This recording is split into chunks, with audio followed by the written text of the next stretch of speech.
Bharatiya Janata party నేతృత్వంలోని NDA క్రిందసారి అధికారంలో ఉంది. ఆ టైంలో వైఎస్ఆర్ కాంగ్రెస్ పార్టీ అన్ని విషయాల్లో మద్దతు ఇస్తూ వచ్చింది. ఈవెన్ తెలుగుదేశం కూడా మద్దతు ఇస్తూ వచ్చింది. అందుకనే వైసీపీ బాగా క్లోజ్గా ఉన్న వైసీపీ ప్రభుత్వం మీద అప్పుడు తెలుగుదేశం పార్టీ వాళ్ళు ఏమైనా కంప్లైంట్లు ఇస్తానంటే రామ్మోహన్ నాయుడు కానీ జయదేవ్ కానీ లేకపోతే రాజ్యసభ నాయకులు కానీ అపాయింట్మెంట్లు మోడీ ఇచ్చేవాళ్ళు, అట్లాగే అమిత్ షా ఇచ్చేవాళ్ళు, కేంద్ర మంత్రులు ఇస్తూ ఉండేవాళ్ళు.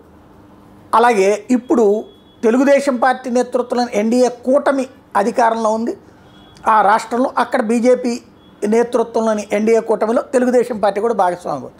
సాధారణ గతంలో అయితే కనుక ప్రత్యర్థి పార్టీలని దగ్గరికి రానియకుండా చూసేటటువంటి పని చేసేది. ఇప్పుడు కూడా అట్లా చేస్తుందా లేదా చూడాలి. ఎందుకంటే ఇవాళ తాజాగా విజయసాయిరెడ్డి అక్కడ అమిత్ షాతో భేటీ అయ్యారు, వివిధ అంశాల మీద చర్చించారు. మరొక వైపున రాజ్యసభలో ప్యానల్ చైర్పర్సన్ల జాబితాలో ఎవరైతే వైఎస్ఆర్ కాంగ్రెస్ పార్టీకి సంబంధించినటువంటి అయోధ్య రామిరెడ్డి కూడా ప్యానల్ స్పీకర్గా ఎంపికయ్యారు. అంటే వైసీపీకి కూడా తగిన గౌరవం లభిస్తుంది. ఇట్లా ఉండటం తెలుగుదేశానికి సహజంగా ఇష్టం ఉండదు. కాబట్టి రాబోయే రోజుల్లో ఒత్తిడి చేస్తారా చూడాలి.